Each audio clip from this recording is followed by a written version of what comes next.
कृष्ण पक्ष की स्नान दान की अमावस्या पर सोमवार को वट सावित्री महापर्व मनाया जाएगा।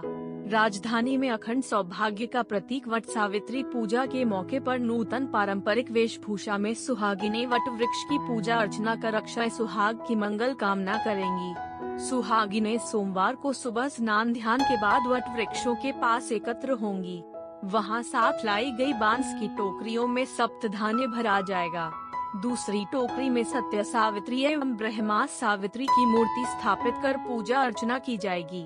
षोडशोपचार विधि से पूजा के बाद सुहागिनें ब्रह्मा एवं सावित्री को घी से तैयार पुआ, गुड़ से तैयार ठेकुआ और अन्य पकवान के अलावा मौसमी फूल फल और प्रसाद निवेदित किया जाएगा। भोग निवेदन के बाद सभी वट वृक्ष की सामर्थ्य के मुताबिक 17, 54 या फिर 108 बार परिक्रमा कर लाल सूत लपेटेंगी। इसके बाद वट वृक्ष को अर्घ्य अर्पित किया जाएगा।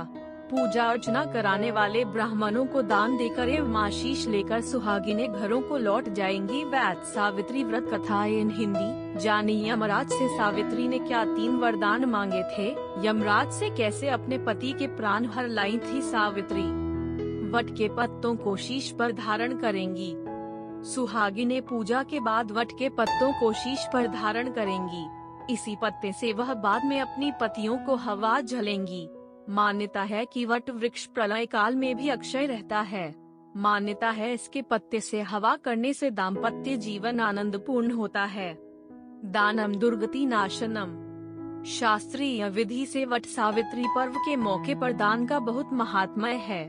मान्यता है कि इस दिन श्रद्धा भाव से ताड़ के पत्तों और बांस से तैयार पंखे समेत अन्य वस्तुओं, द्रव्य, पकवान और सूखे अनाज का दान फलदायी होता है और विपत्तियों का शमन करता है।